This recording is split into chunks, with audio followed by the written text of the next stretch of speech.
Dear students, आप देख रहे हैं सेट नंबर 2 बिजनेस स्टडीज़ का यानी व्यवसाय अध्ययन का। इससे पहले सेट 1 आपको करवा दिया गया है, तो उसको जरूर चेक कर लेना। प्ले लिस्ट इस वीडियो के एंड में भी आएगा और डिस्क्रिप्शन बॉक्स में भी अवेलेबल है। पहला क्वेश्चन है, इनमें से कौन सी व्यवसायिक क्रिया है? Which of the following is a business activity? तो इसमें से बिजनेस एक्टिविटी का आपसे पूछा गया है। सिंपल ये है, आप जब देखोगे इस पूरे ऑप्शंस को, तो यहाँ पे purchase and sale of good यानी कि माल का क्रय और विक्रय करना जो है एक व्यवसायिक क्रिया मानी जाती है, बिजनेस एक्टिविटी माना जाता है। इसके बाद आते हैं नेक्स्ट क्वेश्चन की तरफ। नेक्स्ट जो क्वेश्चन है इसमें देखिए, इसे पूछा गया है, ऐसे धंधे को किस नाम से पुकारते हैं जिसमें लोग नियमित रूप से दूसरे के लिए कार्य करते हैं और बदले में पारिश्रमिक प्राप्त करते हैं? सेट 1 में भी मैंने आपको बताया है, तो हम उसको बोलते हैं रोजगार, एम्प्लॉयमेंट, है ना। तो यहाँ पर जो है the occupation in which people work for others and get remuneration is in return is known as, तो उसको हम बोलते हैं रोजगार, एम्प्लॉयमेंट। इसके बाद में आपका नेक्स्ट जो क्वेश्चन है, निम्नलिखित में से किसको व्यावसायिक उद्देश्य की श्रेणी में वर्गीकृत नहीं किया जा सकता? यहाँ देखना, वर्गीकृत नहीं किया जा सकता। Which of the following can not be classified as an objective of business? तो इसमें से कौन ऐसा जो चीज़ है जो ऑब्जेक्टिव ऑफ बिजनेस का अ, पात्र नहीं है या फिर उसमें शामिल नहीं होता है? तो उसमें होता है आपका प्रोडक्टिविटी। ठीक है, तो थर्ड ऑप्शन आपका करेक्ट हो जाएगा। इसके बाद आइए नेक्स्ट क्वेश्चन की तरफ देखिए। नेक्स्ट जो क्वेश्चन है इसमें क्या पूछा गया है? नेक्स्ट क्वेश्चन पूछा गया, मौसम की भांति व्यवसाय भी सदैव हमारे साथ रहता है, ये कथन किससे संबंधित है? ये क्वेश्चन लास्ट सेट में भी पूछा गया था, आपका ईटी में भी ये क्वेश्चन पूछा गया है और इसमें भी आपसे पूछा गया। तो इसका आंसर क्या हो जाएगा? यानी कि business is like weather is is with us every day. तो यहाँ पर जो है आपका आंसर कौन जाए? हु सेड दिस स्टेटमेंट और who said out of the following? तो ये व्हीलर का स्टेटमेंट है, तो आपका डी ऑप्शन करेक्ट हो जाएगा। अगला जो क्वेश्चन है इसमें पांचवा, व्यावसायिक जोखिम खालिस्तान के कारण उत्पन्न नहीं होता है, उत्पन्न नहीं होता। ध्यान रखना, बार बार स्टेटमेंट में जब भी नहीं आए तो एक बार जरूर आप क्वेश्चन को ध्यान से समझ लेना। तो risk is not likely to be arise due to, तो यहाँ पे जो आंसर हो जाएगा हमारा, वो किसकी वजह से नहीं होता? अच्छे प्रबंध की वजह से नहीं होता। तो यहाँ पर जो है आपका आंसर हो जाएगा गुड मैनेजमेंट। इसके बाद में है आपका नेक्स्ट क्वेश्चन, वाणिज्य यानी कि कॉमर्स किसका अंग है? तो ये आपको बताना है। तो इसका आंसर हो जाएगा ये व्यवसाय का अंग है। तो यहाँ पर जो हमारा फर्स्ट ऑप्शन जो है करेक्ट हो जाएगा, is a part of business. इसके बाद सातवां जो क्वेश्चन है, निम्नलिखित में से किसी व्यापार के सहायक की श्रेणी में वर्गीकृत नहीं किया जा सकता? Which of the following can not be classified as an auxiliary to trade? तो यहाँ पर जो है कैन नोट की बात आ रही है, इसको हमें हमेशा ध्यान रखना है। तो यहाँ पे कौन सा आंसर आ जाएगा? वो आ जाएगा हमारा खनन, माइनिंग जो है इसमें शामिल नहीं होगा। उसके बाद में आपका नेक्स्ट जो क्वेश्चन है, निम्न में से क्या जन्निक उद्योग की श्रेणी में नहीं आते हैं? जन्निक उद्योग की श्रेणी में नहीं शामिल होते हैं, उनकी बात हो रहा है। Following can not be classified as genetic industry, तो यहाँ पे जो है आपका कौन सा राइट आंसर होगा? यहाँ पे हो जाएगा आपका फिर से माइनिंग, खनन। इसके बाद में है आपका नेक्स्ट क्वेश्चन। नेक्स्ट जो क्वेश्चन है इसमें से पूछा गया, निम्न में कौन निर्माण उद्योग है? यानी विच of the following is manufacturing industry? Manufacturing industry का नाम आपको बताना है। तो जो है आपका हो जाएगा मैन्युफैक्चर ऑफ शुगर, जो है ये मैन्युफैक्चरिंग इंडस्ट्री में आ जाएगा। इसके बाद में आपका ये आपका कंस्ट्रक्शन वर्क जो है, कंस्ट्रक्शन वाली चीज़ें मैन्युफैक्चरिंग में नहीं आती है। ठीक है, कंस्ट्रक्शन अलग चीज़ होता है और मैन्युफैक्चरिंग अलग चीज़। इसके बाद में आपका 10वां क्वेश्चन है, निम्न में से कौन सी सहायक क्रिया जोखिम की बाधा दूर करती है? Which of the following auxiliary to trade provides protection from risk? तो प्रोटेक्शन फ्रॉम रिस्क की बात हो रहा है, तो प्रोटेक्शन फ्रॉम रिस्क आपके घरों में भी होता है और सभी के घरों में होता है, हम लेते हैं बीमा। तो insurance is the right answer. उसके बाद में है, निम्न में कौन सा सेवा उद्योग नहीं है? Which of the following is not include in service industry? तो सर्विस इंडस्ट्री में जो है आपका कौन सा नहीं आता है? तो आंसर हो जाएगा हमारा पशुपालन, जो है सर्विस इंडस्ट्रीज में नहीं आते। इसके बाद में आपका नेक्स्ट जो क्वेश्चन है इसमें पूछा गया है, रूप उपयोगिता का सृजन निम्न में कौन करता है? Which of the following creates form utility? तो यहाँ पे कौन सा आंसर आ जाएगा? यहाँ पे हमारा राइट आंसर जो हो जाएगा वो हो जाएगा उद्योग यानी कि इंडस्ट्री। ठीक है, रूप उपयोगिता का सृजन निम्न में से कौन करता है? तो हमारा जो है which of the following creates form utility, तो वो होता है हमारा जो है इंडस्ट्री। इसके बाद आते हैं नेक्स्ट 13 नंबर क्वेश्चन पे। 13 नंबर को देखिए, निम्न में से किसको व्यवसाय का उद्देश्य नहीं कहा जा सकता? उद्देश्य नहीं कहा जा सकता। तो which is not, which of the following can not be called the objective of business? Objective of business जो है इन चारों में से कौन सा नहीं होगा? तो सभी का आंसर हो जाएगा विनियोग। विनियोग इन्वेस्टमेंट जो है ऑब्जेक्टिव ऑफ बिजनेस नहीं है। इसके बाद में है आपका नेक्स्ट क्वेश्चन, 14 नंबर है, निम्न में से किस आर्थिक क्रिया में पूंजी की आवश्यकता नहीं होती? Which economic activity does not require capital? तो ये किसका आंसर हो जाएगा? वो हो जाएगा हमारा रोजगार। एम्प्लॉयमेंट के लिए कैपिटल की आवश्यकता नहीं होती, आप रोजगार पाने के लिए कोई कैपिटल की आवश्यकता नहीं होती। उसके बाद में है प्रत्येक व्यक्ति को जीविकोपार्जन के लिए किस क्रिया को करना पड़ता है। Every person has to do which activity for his live livelihood. तो यहाँ पे आपका जो लाइवहुड के लिए हम करते हैं वो क्या करते हैं, इकोनॉमिक एक्टिविटीज़ करते हैं या और कुछ करते हैं। तो हमको सभी को पता है हम इकोनॉमिक एक्टिविटीज़ ही करते हैं अपने रोज़मर्रा ज़िंदगी को जीने के लिए। उसके बाद में आते हैं 16 नंबर क्वेश्चन पे। 16 नंबर देखिए, एकल स्वामित्व की क्रिया का उद्देश्य खालिस्तान होता है। Sole trade has a dash objective. तो इसका सोल ट्रेड का हमेशा जो ऑब्जेक्टिव होगा वो इकोनॉमिक होगा, आर्थिक होगा, तो बी ऑप्शन करेक्ट हो जाएगा। एकल व्यापारी व्यवसाय का जीवन खालिस्तान होता है। The life of sole trade business is a dash. तो लाइफ कैसा होता है, तो अस्थिर होता है, यानी कि अनस्टेबल होता है, क्योंकि सारा का सारा सोल ट्रेडर एक के ऊपर ही डिपेंड होता है। उसके बाद में 18वां क्वेश्चन है, निम्न में साझेदार कौन हो सकता है। Who can be A partner. तो आपका क्या आंसर हो जाएगा, तो यहाँ पर जो आपका राइट आंसर हो जाएगा वो होता है एक व्यक्ति है, एक इंडिविजुअल जो है वो साझेदार हो सकता है। इसके बाद में है आपका नेक्स्ट क्वेश्चन, जिसमें आपका 19वां पूछा गया है, सदस्यों को नियमित बाजार उपलब्ध कराना किस सहकारी समिति का उद्देश्य है। Providing regular market to the members is the objective of which cooperative society. तो वो सोसाइटी कौन सी है ये आपसे बताना, आपको बताना है। तो वो होता है सहकारी विपणन समिति, यानी कोऑपरेटिव मार्केटिंग सोसाइटी। ये ऑप्शन जो है आपका करेक्ट हो जाएगा। इसके बाद में है, निम्न में से कौन सी एकाकी व्यापार की सीमा है। Which is are the limitation of sole proprietorship. तो सोल प्रोप्राइटरशिप की जो है सीमा बतानी है। तो सीमित प्रबंध कुशलता, लिमिटेड मैनेजरियल स्किल हो जाती है क्योंकि सोल है, अकेला है।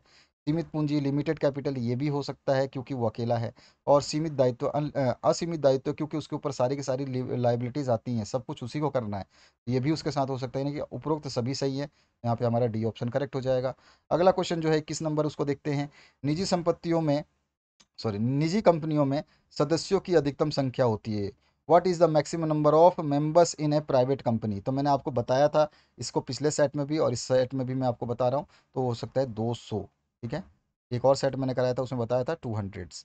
इसके बाद में नेक्स्ट जो क्वेश्चन है, इसमें हम बात करें निम्न में से कौन निरंतरता का निम्न में से निरंतरता का लाभ किसको है। Which of the following has the advantage of continuity. यहाँ पे किसको लाभ होगा, तो आंसर हो जाएगा हमारा कंपनी को। यहाँ पे जो है आपका सी ऑप्शन करेक्ट हो जाएगा। इसके बाद में है अंशों के प्रकार हैं। Kinds of shares are. तो काइंड्स ऑफ शेयर्स होते हैं आपके दो, ठीक है। आपको नाम भी पता होगा और कमेंट सेक्शन में आप जरूर बता देना कि दोनों शेयर के नाम क्या हैं। इसके बाद आते हैं नेक्स्ट क्वेश्चन की तरफ। नेक्स्ट जो क्वेश्चन है इसमें पूछा गया है, कंपनी के अंशधारी होते हैं, shareholders of a company are. तो क्या कहलाते हैं, वो कहलाते हैं स्वामी ऑनर्स। उसके बाद जो नेक्स्ट क्वेश्चन है इसमें पूछा गया, पूर्व अधिकार अंशों पर लाभ दर होती है। तो यहाँ पर जो है rate of dividend on preference shares is. तो कौन सा हो जाएगा आपका आंसर सही, तो यहाँ पर जो हमारा आंसर हो जाएगा वो राइट आंसर हो जाएगा, निश्चित होती है, सर्टेन होती है। तो यहाँ पर जो है आपका ए ऑप्शन करेक्ट हो जाएगा। इसके बाद 26 नंबर है, पार्षद अंतर नियम के अभाव में लागू होती है। In the absence of articles of associations applies. तो यहाँ पर कौन सी टेबल अप्लाई होती है, तो आंसर हो जाएगा हमारा इसमें तालिका एफ जो है, यानी कि टेबल एफ जो है अप्लाई होती है। उसके बाद में हमारा जो नेक्स्ट क्वेश्चन है इसमें देखिए, भारत में उदारीकरण का प्रभाव हुआ है। The effect of globalisation in India is. तो कैसा प्रभाव हुआ है, तो हमारा हो जाएगा इसमें देखिए, इंक्रीज ऑफ फॉरेन करेंसी भी हुआ है, इंक्रीज इन एक्सपोर्ट्स भी हुआ है, increase in growth of development rate भी हुआ है। तो ऑल ऑफ द अबव सही है, तो यहाँ के सारे सही हैं, डी ऑप्शन करेक्ट हो जाएगा। अगले क्वेश्चन की बात करते हैं, तो यहाँ पर जो पूछा गया, बहुराष्ट्रीय कंपनी में केंद्रीकृत नियंत्रण किसके द्वारा किया जाता है, यानी centralise control in MNC employees control exercised by. तो वो किसके द्वारा होता है, तो ये होता है मुख्यालय यानी हेड क्वार्टर्स के द्वारा। तो यहाँ पे सी ऑप्शन करेक्ट हो जाएगा। इसका आते हैं नेक्स्ट क्वेश्चन की तरफ। 29 नंबर में, डैश के अनुसार पेशेवर व्यक्ति वही हैं जो केवल व्यक्तियों से व्यवहार करता है और अपने निजी चातुर्य अथवा सेवा का उपयोग व्यक्तिगत आधार पर करता है। According to dash profession is that which deals among entirely with the persons and uses personal skill or services on an individual basis. तो यहाँ पर किसके अनुसार है, उस राइटर का नाम, आपको लेखक का नाम बताना है जिसने ये स्टेटमेंट दिए। तो ये है W.R. स्प्रिंगल। तो यहाँ पर जो है आपका ई ऑप्शन जो है करेक्ट हो जाएगा। इसके बाद आते हैं हम नेक्स्ट क्वेश्चन पे। यहाँ पर जो आपसे पूछा गया है, इसमें पूछा गया, डैश के अनुसार उद्योग वाणिज्य का वह विभाग है जो धन के उत्पादन से संबंधित है। According to dash industry is a branch of commerce concern with the production of wealth. तो ये किसके अनुसार स्टेटमेंट हो जाएगा? तो यहाँ पर जो हमारा आंसर हो जाएगा, देखिए ध्यान से, तो इसमें आपका ऑप्शन ऊपर नीचे आगे पीछे कर दिए हैं, ध्यान रखना यहाँ पे ऑप्शंस गलत हैं। यहाँ पे जो हमारा आंसर हो जाएगा, ये हो जाएगा आपका एस आर डाइवर के अनुसार और डब्ल्यू ए स्प्रिगल के अनुसार, दोनों के अनुसार भी हो सकता है और उसके अनुसार भी हो सकता है। तो आपको देखना क्या है इसमें से, सही आंसर जो होगा, हमारा ऊपर वाला क्वेश्चन था, दोनों में से चेंज देख लेते हैं एक बार, पेशेवर, अच्छा ठीक है, यहाँ पे आ जाएगा एस आर डावर। तो ए ऑप्शन जो है आपका करेक्ट हो जाएगा, फर्स्ट ऑप्शन जो है आपका 30 नंबर का करेक्ट हो जाएगा। अगले क्वेश्चन की बात करते हैं, क्वेश्चन नंबर 31 है, उद्योगों में प्रायः दो प्रकार की वस्तुएं निर्मित होती हैं। Industry of an manufacture two types of good. तो वो टू टाइप्स ऑफ गुड कौन सी होती हैं? तो पूंजीगत वस्तुएं होती हैं और उपभोक्ता वस्तुएं, दोनों ही होती हैं, तो ये दोनों ही सही हैं। और ये जब दोनों सही हैं तो ऑप्शन इन दोनों को कौन मैच कर रहा है? सी ऑप्शन करेक्ट हो रहा है, तो सी ऑप्शन हमारा सही हो जाएगा। अगला जो क्वेश्चन है उसकी बात करते हैं, अगला क्वेश्चन है 32 नंबर, डैश इजकल्स टू व्यापार प्लस व्यापार की सहायक क्रियाएं, यानी कि trade dash trade plus auxiliary of the trade. यहाँ पे क्या आ जाएगा आपका आंसर? तो यहाँ पे जो हमारा 32 नंबर में आ जाएगा वो आ जाएगा कॉमर्स, वाणिज्य। इसके बाद में नेक्स्ट जो क्वेश्चन है, इसमें पूछा गया चीनी मिल अथवा तेल शोधनशाला को किस श्रेणी के अंतर्गत रखा जाता है, यानी कि into which category industries cane sugar mill और ऑयल रिफाइनरी बी क्लासिफाइड। तो वो किस में आती है? प्राथमिक में तो आएगी नहीं, आपको तो अच्छी तरह से पता है, तो ये सेकेंडरी में आएंगी। तो बी ऑप्शन जो है करेक्ट हो जाएगा, क्योंकि प्राथमिक में जो है प्रकृति से मिलने वाली चीज़ों को सेकेंडरी वाले जो है उसको सही करते हैं। तो हमारे को सेकेंडरी में ये चीनी मिल और तेल शोधक शाला आएगी। इसके अलावा इनके बारे में प्राथमिक, सेकेंडरी और टार्टरी इंडस्ट्री के बारे में बहुत लोगों को कन्फ्यूज़न होता है, उसके लिए मैं स्पेशल अलग से एक वीडियो बना दूंगा जो आपको नेक्स्ट क्लास में काफ़ी हेल्प करेगा। तो यहाँ पर जो है 33 नंबर हमने देख लिया, अगला क्वेश्चन की बात करते हैं। निम्नलिखित में से किस प्रकार की आर्थिक क्रिया में एक विशेषज्ञ के रूप में व्यक्तिगत सेवाओं की आवश्यकता होती है? Which requires pre subscribed and professional qualification and training. यहाँ पे कौन सा आंसर हमारा सही हो जाएगा? तो वो होता है हमारा पेशा, प्रोफेशन में ये सब की आवश्यकता होती है। इसके बाद में नेक्स्ट जो क्वेश्चन है उसकी बात करते हैं। प्रोफेशन में जैसे कि इंजीनियर हो गए, डॉक्टर हो गए, ये सारे के सारे प्रोफेशन में होते हैं और इनमें क्या होती है? आर्थिक क्रिया में एक विशेषज्ञ के रूप में व्यक्तियों को सेवाओं की आवश्यकता होती है। इसके बाद में है आपका नेक्स्ट क्वेश्चन 35 नंबर। 35 नंबर देखिए क्या पूछ रहा है आपसे, किस प्रकार की आर्थिक क्रिया में आचार संहिता होती है? विच type of economic activity requires code of conduct. Code of conduct भी पेशे में ही आता है, प्रोफेशन में ही आता है, तो आपका जो है आ जाएगा बी ऑप्शन करेक्ट। इसके बाद में नेक्स्ट जो क्वेश्चन है उसकी बात करते हैं। क्वेश्चन नंबर 36 पूछा गया आपसे, किस प्रकार की आर्थिक क्रियाओं में लाभ द्वारा आय अर्जित की जाती है? In which type of economic activity income is earn through the profit. तो ये किस में होता है? तो सभी को पता है, व्यवसाय में, बिजनेस इसीलिए किया जाता है, अर्न थ्रू द प्रॉफिट। उसके बाद जो है नेक्स्ट क्वेश्चन आपका, वह काम जो लोग दूसरे के लिए करते हैं और बदले में पारिश्रमिक प्राप्त करते हैं। ये क्वेश्चन दोबारा जाना जा रहा है, पूछा जा रहा है, तो वो था हमारा रोजगार, बी ऑप्शन करेक्ट हो जाएगा। सभी को पता है कि जो भी आप रोजगार के थ्रू कमाते हैं तो दूसरों का सेवा करते हैं, उसके बदले में आपको धन मिलता है। अगला जो क्वेश्चन है इसमें पूछा गया है, एक फर्म को रजिस्ट्रेशन का प्रमाण पत्र कौन जारी करता है? Who issues the certification of registration to a firm.